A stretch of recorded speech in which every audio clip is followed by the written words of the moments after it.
पड़वा बेचते बेचते उन्होंने जमीन बेचना शुरू कर दी और रीवा की जमीन उन्होंने कौड़ियों के दाम पे बेची। टिकट मिले ना मिले, है ना, पार्टी जब टिकट देगी तब देखा जाएगा। जो मेरी माँ का सौदा करेगा मैं उसको पटक के मारूंगा, इसमें कौन सी बड़ी बात है, मैं उसको मारूंगा। यकीन के साथ कहता हूँ कि राजेंद्र शुक्ला रीवा की जनता का दिल नहीं जीत पाए हैं। बिंद के कद्दावर नेता कहे जाते हैं। नेता मत को, मैनेजर को, नेता वो नहीं। आपने जो बोला कि राजेंद्र शुक्ला जी विकास पुरुष है, विकास पुरुष नहीं, भूखास पुरुष है।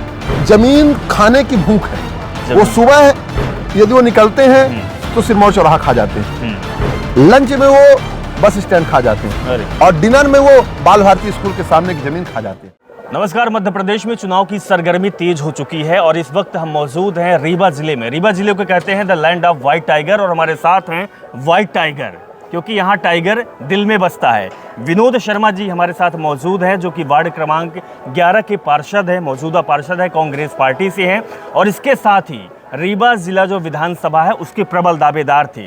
दावेदार इसलिए भी थे कि जनता साथ में है, समर्थक साथ में है और अपनी पार्टी के लिए इन्होंने काम किया है। चाहे वो जन आक्रोश यात्रा की बात हो, चाहे वो भारत जोड़ो यात्रा की बात हो, हमेशा प्रखर रहते हैं, आम लोगों के बीच में रहते हैं, आम लोगों के हित के लिए लड़ते हैं। विनोद शर्मा जी, आपका बहुत बहुत स्वागत है हमारे साथ में। आपको भी बहुत बहुत नमस्कार। विनोद शर्मा जी, जब हम चुनाव की इन गलियों में आ रहे थे और जब हमारा रीवा आना हुआ, जब हम रीवा पहुंचे तो ये चुनाव जब टिकट की घोषणा नहीं थी तब की पहले की बात थी, तो इसमें 3-4 नाम हमारे सामने आ रहे थे। एक नाम विनोद शर्मा जी का था, आपका भी था।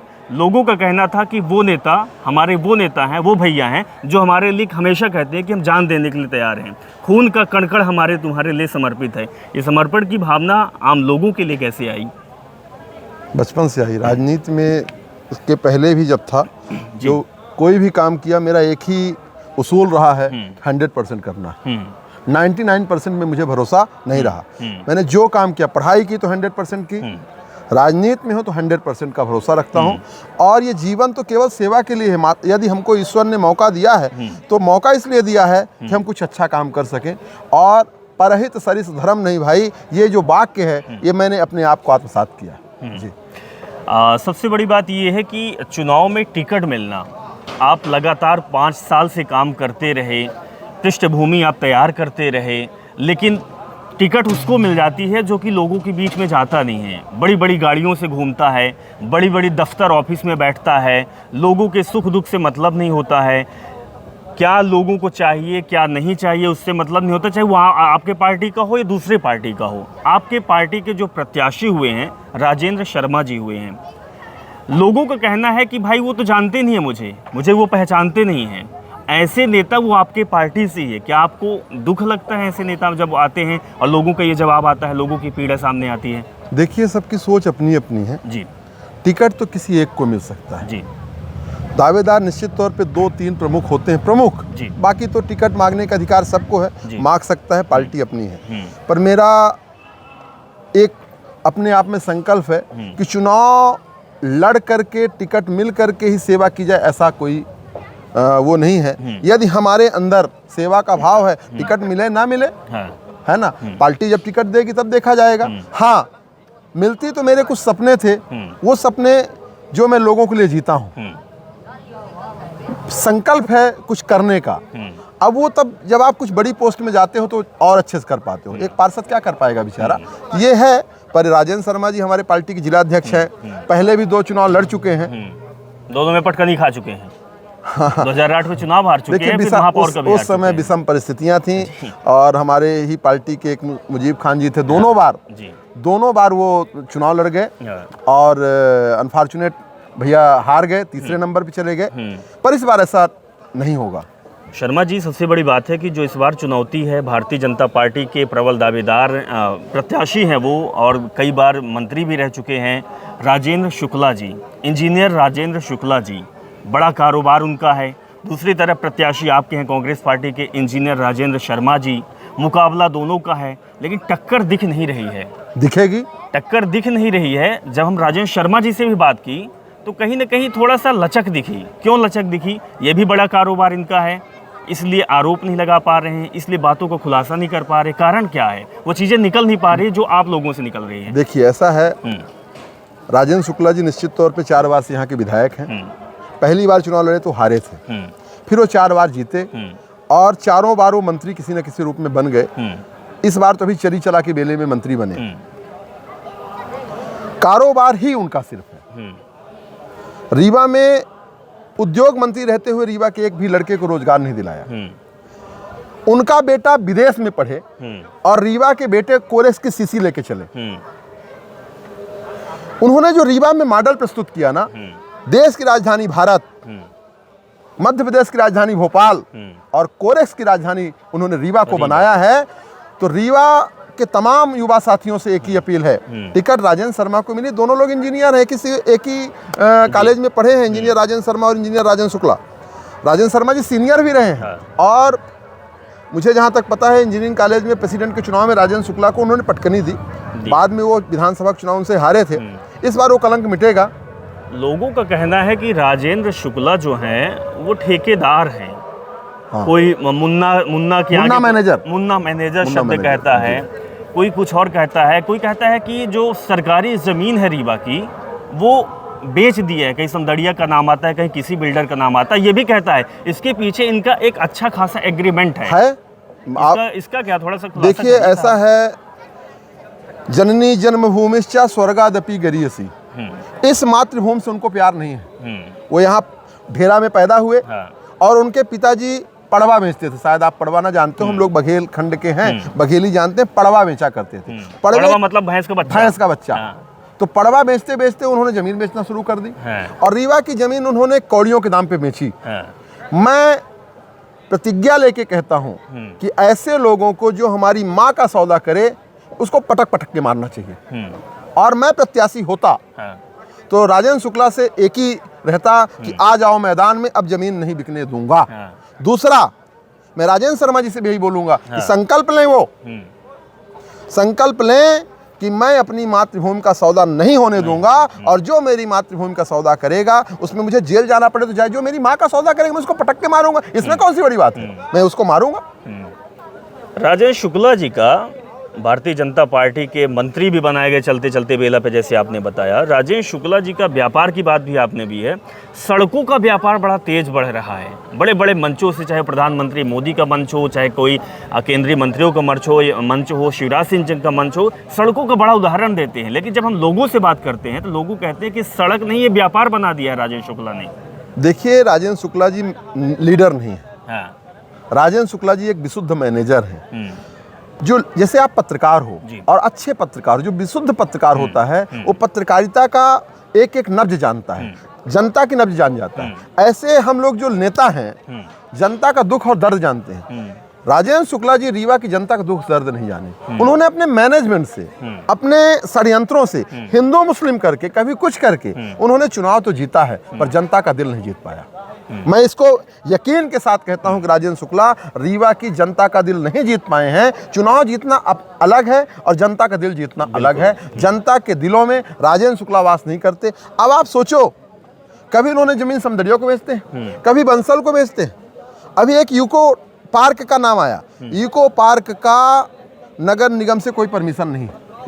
तो क्या राजेंद्र शुक्ला ये चाहते हैं कि रीवा में आम जनमानस भी बिना परमिशन के अपने अपने घर बना ले? यदि बड़े आदमी को ये छूट है कि अपना पार्क को बना सकता है बिना परमिशन के, तो छोटे आदमी गरीबों को भी दे दो छूट। तो राजेंद्र शुक्ला जी ने रीवा के युवाओं के हाथ में कोरेस की शीशी पकड़ाई, रीवा के लोगों को गुमराह किया। और जब आप उनसे बात करोगे तो वो 2-4-10 लोगों से घिरे हुए हैं और वो एक ही ग्रुप है। मतलब हमें कहने में कोई हिचक नहीं है कि सर्व समाज की बात करते करते उसके बाद सिंधी समाज में सिमट गए हैं। और सिंधी समाज रीवा का रक्षक नहीं हो सकता, ये मुझे कहने में कोई हिचक तो केवल नहीं। भाई व्यापारी केवल व्यापार सोचेगा। रीवा के लोग उनको आम जनमानस में जाओ तो उनको कहते हैं राजेंद्र शुक्लानी है ये। अच्छा, आप किसी भी सिंधी का नाम देखो, मनसानी, भंसानी, शुक्लानी, तो ये उनका नाम है। राजेंद्र शुक्लानी के नाम से जाने जाते हैं। बात आपने बोली अभी कि राजेंद्र शुक्ला जी है, इन लोगों में डेरा हो चुका है। मैं आसपास देखता हूँ राजेंद्र शुक्ला जी बिंद के कद्दावर नेता कहे जाते हैं भारतीय जनता पार्टी। नेता मत कहो, मैनेजर कहो। मैनेजर, नेता वो नहीं। ठीक है, मैनेजर आप कह सकते हैं। कहते हैं कि बिंद के वो विकास पुरुष हैं। और जब हम बिंद में पहुँचे, बिंद में जो 27-28 सीटें हैं उनमें हमने बात की, लगभग दौरा हम कर चुके हैं। और रीवा जिले में बात की, रीवा जिले में कहते हैं कि जो 8वां विधानसभा राजेंद्र शुक्ला ने दिलाई है और वो हमें देखने को मिला। दिलाई मतलब उनके पास कंट्रोल है, डैमेज कंट्रोल है, पावर कंट्रोल है। क्योंकि अगर यहाँ पे एशिया का सबसे बड़ा सोलर प्लांट है तो उसमें राजेंद्र शुक्ला के लोग बैठे हुए, उनकी वहाँ चलती है। यहाँ पे हमने देखा कि पहाड़िया गांव में एक बड़ा कचरा प्लांट है, कई जिलों के कचरा वहाँ पे आता है, उसमें जो लोग बैठे कहते हैं यहाँ से हस्तक्षेप केवल राजेंद्र शुक्ला का है। एक दरिया प्लांट है, पोषण आहार है, वहाँ राजेंद्र शुक्ला का हाथ है। चाहे वो रीवा देखे, मऊगंज देखे, आपका देव तालाब देखे, सिरमौर देखे, सिमरिया देखे, हर जगह राजेंद्र शुक्ला, उनके लोग बैठे हुए हैं। ये मामला क्या है? राजेंद्र शुक्ला हैं कौन? ये प्रदेश के मंत्री हैं, रीवा के विधायक हैं, ये तो कोई हर जगह इनकी दबदबा होती है। कचरा प्लांट बन रहा था हरिहरपुर में जी, जहाँ पे उनका गांव है। हाँ। उन्होंने पहले उसको कोष्टा में रखा, हम लोगों ने आंदोलन किया, बाद में उसको उन्होंने पहाड़िया भेज दिया। अच्छा, पहाड़िया में ये आबादी के बीच में भी है? आबादी के बीच में है, और दुर्भाग्य ये है कि भाजपा का ही वहाँ विधायक रहा। हाँ। और कैसे वो विधायक रहे कि अपने यहाँ एनओसी दे दिया नागेंद्र सिंह जी, ये वो जाने। आपने जो बोला कि राजेंद्र शुक्ला जी विकास पुरुष हैं, ये विकास पुरुष नहीं, ये भूखास पुरुष हैं। ये अच्छा, भूखास क्या होता है? भूखास माने उसको जमीन खाने की भूख है। वो सुबह यदि वो निकलते हैं तो सिरमौर चौराहा खा जाते हैं, लंच में वो बस स्टैंड खा जाते हैं, और डिनर में वो बाल भारती स्कूल के सामने की जमीन खा जाते हैं। खाने में उनका समदड़िया साथी होता है। तो विकास पुरुष नहीं है। विकास पुरुष होते तो आप चलो मेरे साथ गलियों में, और एक गली में पूछो भैया तुमको क्या रोजगार मिला। रीवा में एक आंगनबाड़ी क्या बनी? एक आदर्श आंगनबाड़ी यदि बनी हो, आदर्श आंगनबाड़ी की मैं बात कर रहा हूँ, यदि एक बनी हो तो बता दे। रीवा में उनके जमाने में जब से वो मंत्री हैं, विधायक हैं, एक स्कूल बना हो तो बना दो। रीवा में एक पीके स्कूल था, उसको बंद। रीवा में एक पीके स्कूल था, उसको उन्होंने सीएम राइजिंग कर दिया। तो लड़कियां कहाँ जाएं? पीके स्कूल, एक गर्ल्स स्कूल नहीं बना सकते थे? तो रीवा में राजेंद्र शुक्ला जी ने केवल और केवल किस प्रकार से मनी मैनिपुलेट हो, किस प्रकार से मनी को अर्जित करें और उस पूरे मनी को हम चुनाव में झोंक दें। चुनाव में वो मनी झोंकते हैं, है ना। और इस बार उनका षड्यंत्र टूटेगा। पहले इकट्ठा करते हैं, चुनाव में झोंक देते हैं। तो मतलब जो उनके इर्द गिर्द होते हैं वो फाइनेंसर ही होते हैं। आप उनकी चारों तरफ देख लो, फिक्स है वही। माने एक कृष्णानी है, वो पैसा कमा रहा है, एक आपके समदड़िया जी हैं, एक बंसल जी हैं, चारों तरफ उनके लोग फिक्स हैं। अच्छा, बातचीत हमने की बिंद में बहुत से लोगों से, लेकिन ऐसा जवाब और मुखर जवाब किसी से नहीं मिला जो विनोद शर्मा जी से मिला। हम आपसे राजेंद्र शुक्ला जी, क्योंकि आपके विपरीत विपक्ष में हैं, प्रत्याशी हैं और आप प्रबल दावेदार थे यहाँ पे, इसलिए उनसे उनकी बात ज़्यादा चल रही है। एक चीज़ और सामने आया है, उसमें थोड़ा सा आपसे जानना चाहेंगे। हमें ये सुनने को मिला है कि राजेंद्र शुक्ला जी को जो पीए हैं वो सरकारी नौकरी वाले हैं, एक्सीलेंस कोई यहाँ स्कूल है उसमें टीचर हैं। क्या कभी ऐसा होता है कि कोई सरकारी टीचर वो किसी का पीए बन जाए, साथ में चले, विधायक के मंत्री के साथ में चले? ये क्या हकीकत है कि सिर्फ अफवाहें हैं? देखिए, विधायक के साथ सरकार को एक सरकार से एक उनको पीए मिलता है। हाँ। और पीए तृतीय श्रेणी कर्मचारी कोई भी हो सकता है। अच्छा। वो उनका बाबू होता है जी। पर बाबू होना ठीक है, पर उस पीए का नाम है राजीव तिवारी। उसने जिस प्रकार से लोगों को दबाव बना करके, कोई तो माफिया भी कहता है उनको। बता रहा हूँ ना। हाँ। जो 2 जमीनें विवादित हैं, उस जमीन में हस्तक्षेप करके कई ऐसी जगह मामले आए। हम लोगों ने कलेक्टर और एसपी से बात की, कभी कभी यार तो उनको भी बोला कि गलत कर रहे हो और इसका अंजाम बुरा होगा। जब हम लोगों को संज्ञान में आया और बोल दिया तब तो मान गए, पर उन्होंने बहुत अथाह पैसा बनाया। आप खुद जाकर के देखो, उनका एक घर है महलों जैसा, तो एक तृतीय श्रेणी का कर्मचारी क्या ऐसा घर बना सकता है? तो राजेंद्र शुक्ला जी ने निश्चित तौर पे एक षड्यंत्र पूर्वक उनके पास जो लोग हैं, जैसे भी लोग हैं, सिर्फ पैसा कमाने एक उद्देश्य है, और उस पैसे को चुनाव में झोंकना उनका दूसरा प्रयोग रहता है। और मुझे लगता है कि उनका अंतिम चुनाव होने जा रहा है, और इस बार उनके जो रिजल्ट हैं 3 दिसंबर को जो खुलेगा, वो पूर्व मंत्री तो थे ही थे, इस बार पूर्व विधायक हो जाएंगे। चलिए अब थोड़ा सा बात आगे बढ़ लेते हैं। हालांकि ये कहा जाता है कि राजेंद्र शुक्ला के पास ऐसी रणनीति है कि हराना मुश्किल होता है। अब आपकी पार्टी में आ जाते हैं। कांग्रेस पार्टी लगातार 18 साल से वनवास काट रही है। संगठन में आप संगठन को मजबूत करने में योगदान है, क्योंकि हम सुखेंद्र सिंह बन्ना जी के पास गए, लोगों के पास गए।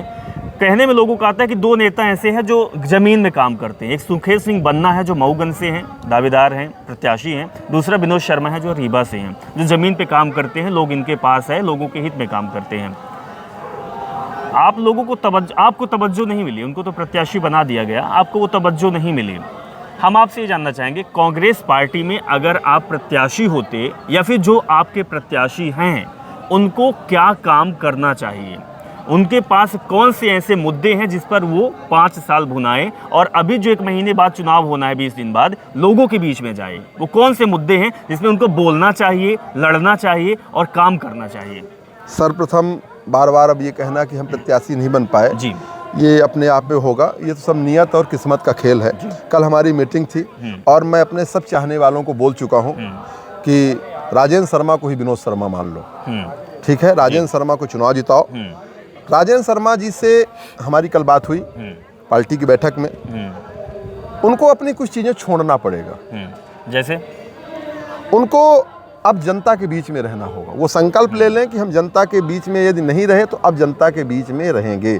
फोन 24 घंटे में 24 घंटे उठाएंगे और किसी की समस्या यदि रात को 2 बजे आएगी तो हम 2 बजे भी खड़े होंगे।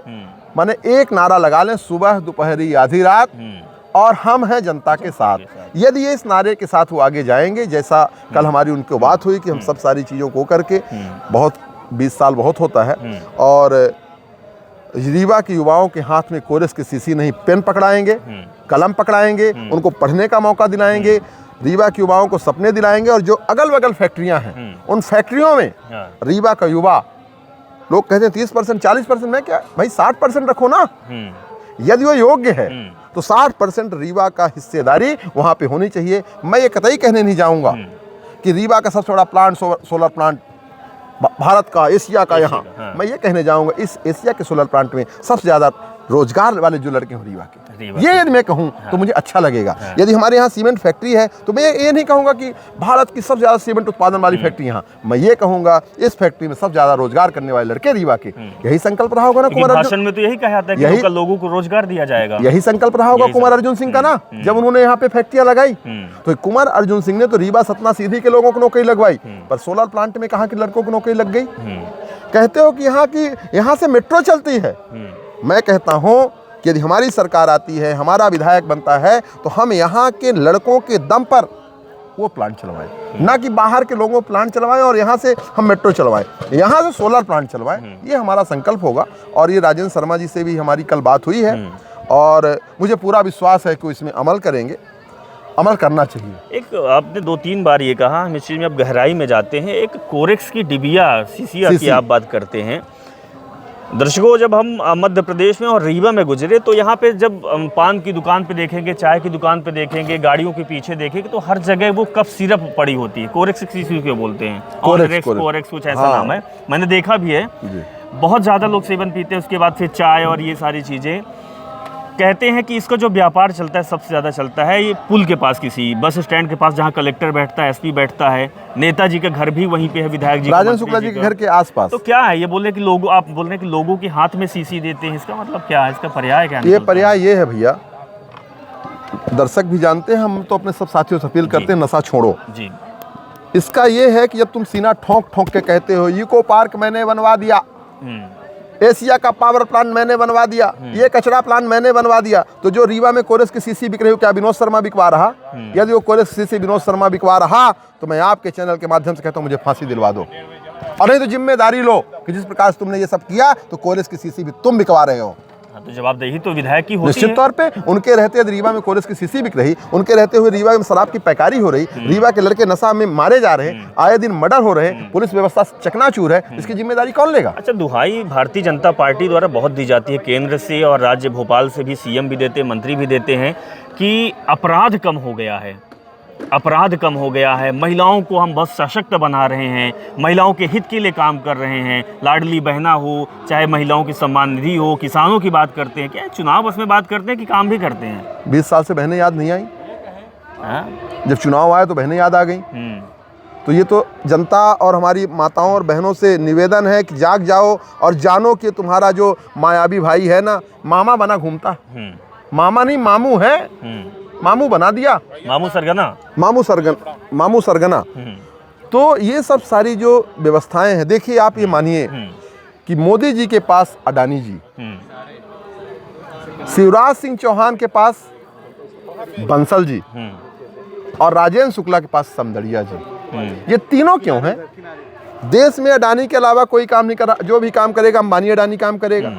प्रदेश में जो भी काम करेंगे बंसल जी कर रहे हैं, बंसल और एक उनका दिलीप बिल्डकॉन, और रीवा में यह समदड़िया हो बंसल। अच्छा, तो इनका जी ये बताओ, इतना बड़ा काकस, ये जो एक तरह से आपस में कोलैप्स हैं, जुड़े हुए हैं, तो ये क्या है? मुझे तो लगता है, और जनता को, हम तो देखो जनता कहती है, हम तो वो बात बोलते हैं।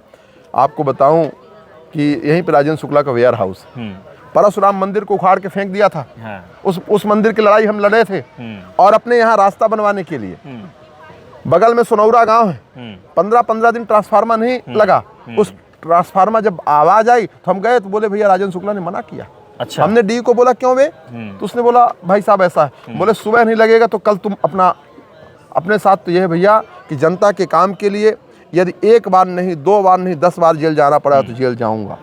गलत काम करूंगा नहीं, और गलत करने वालों को बख्शूंगा नहीं। क्या ऐसी आपकी सिर्फ सरकार आएगी, आपके विधायक चुने जाएंगे, तो क्या जो ये लोग गलत काम कर रहे थे, चाहे जो माफियागिरी हो, चाहे वो अवैध रूप से काम हो, चाहे वो ऐसी कंपनियों पे हस्तक्षेप उनका हो, सरकारी ज़मीन को बेचने वाला काम हो, ऐसे बिल्डरों को बनाने हैं, जैसे आपने नाम लिया 2-4 नाम हो, क्या इनके खिलाफ कार्रवाई होगी कि बस ये चुनाव देखिए, उसके बाद खत्म हो जाएगा? आप आज इंटरव्यू ले रहे हैं, बाद में लेना। मैं तो एक संकल्प लिया हूँ कि यदि हमारी सरकार बन गई तो मैं अपनी माँ की सौगंध खा के कहता हूँ कि रीवा की सरकारी जमीन मुफ्त में नहीं बेची जाएगी, नहीं बेची जाएगी। जो बिक गई, जो बिक गई उस पर कार्रवाई होगी।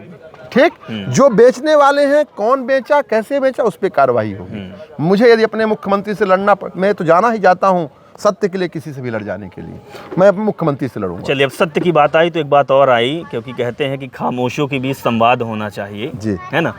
तो अभी तक तो खामोशी थी, और आपके नेताओं में, मतलब पार्टी के, कांग्रेस पार्टी के नेताओं में खामोशी देखी गई। क्या कारण था कि आपकी बनी सरकार गिर गई? बात आई कि भीतरघात की वजह से, सिर्फ सिंधिया जैसे गद्दार के कारण।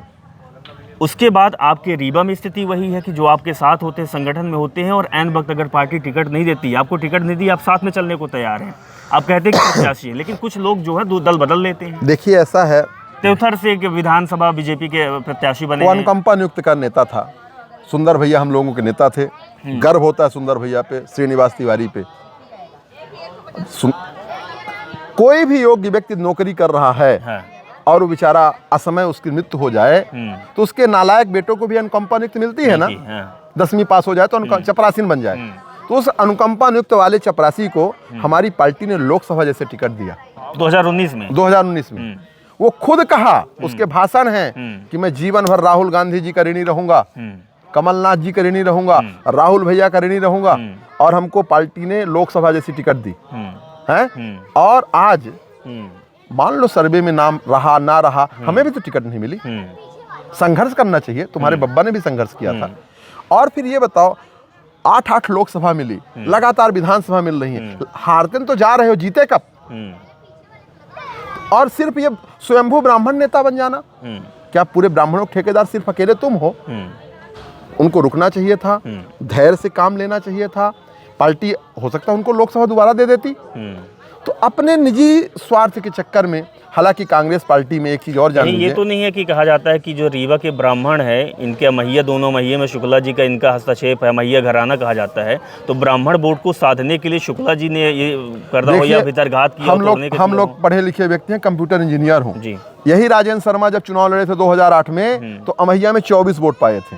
तब उन्हीं की पोलिंग में, जब श्रीनिवास तिवारी जिंदा थे, श्रीनिवास तिवारी की जिंदा रहते अमैया में 24 वोट पाए थे, और राजेंद्र शुक्ला 800 वोट पाए थे। और बाद में लोकसभा हुआ तो चंद्रमन त्रिपाठी 26 वोट पा गए थे, और सुंदरलाल वहां पर 700-800 वोट पा गए थे। इनकी सेटिंग पुरानी है ना, तो ये गए क्यों गए ये जाने, इनका नहीं। चलिए, एक बात और आप मुखर होकर जवाब देंगे। आपके प्रत्याशी हैं सिमरिया विधानसभा से माननीय अभय मिश्रा जी, वो गलत टिकट, छीछा लेदर, वो गलत टिकट है। वो गलत टिकट है। अब पार्टी ने टिकट दिया, स्वीकार है, कैसे आए नहीं, ये है कि जो आपके साथ मजबूती से जनाक्रोश में चल रहा है, भारत जोड़ो में चल रहा है, आप मंच दे रहे हैं बड़े बड़े अपने पार्टी, अपने बड़े नेताओं के साथ, जिस प्रकार से टिकट के लिए बीजेपी में जाना, फिर आधी रात वो जिस प्रकार से भाजपा में गए थे, जिस प्रकार से बीजेपी में गए थे, और हमारे सभी नेताओं को गाली दे के गए थे, और नेताओं ने क्यों टिकट दिया नेता जाने। मेरे हिसाब से उनको टिकट अभी नहीं देना चाहिए। क्या सिर्फ एक मुद्दा जनता की सेवा का टिकट के लिए? क्या बिना टिकट के तुम काम नहीं कर सकते? अभी संघर्ष कर लेते। तो संगठन भी तो साथ नहीं दे रहा उनका, क्या कारण यही है इसलिए जो आप बोल रहे हैं? मुझे लगता ही होगा। मैं सिमरिया के बारे में बहुत ज़्यादा नहीं जानता। मैं गया हूं वहाँ पे, मैं अपनी व्यक्तिगत चीज़ जानता हूं कि जो हमारी पार्टी के हमारे बड़े नेताओं को गाली दे के गया हो, 2 महीने पहले गाली दिया हो, राहुल गांधी जी को गाली दिया हो, कमलनाथ को गाली दिया हो, प्रताप भान को गाली दिया हो, राजेंद्र शर्मा जिला उनको गाली दिया हो, और वो बाद में आके हमारे यहाँ चुनाव भी लड़े। मतलब इसके पक्षधर आप? मैं इसके पक्ष व्यक्तिगत। एक आखिरी सवाल से पहले एक चीज़ और है कि इस चुनाव में क्या आपकी मजबूती है और क्या आपकी कमी है कांग्रेस पार्टी की? देखिए, हमारी मजबूती हमारा संगठन है। राजेंद्र शर्मा खुद जिलाध्यक्ष हैं और जिलाध्यक्ष रहते उन्होंने एक अच्छा काम किया है, और हमें ये मानना है कि हमारे जो टीम है, चाहे हमने काम किया हो और लोगों ने काम किया हो, जो हम लोगों ने पोलिंग स्तर पे काम किया है, सब लोगों को एक साथ समन्वय बना के जोड़ेंगे,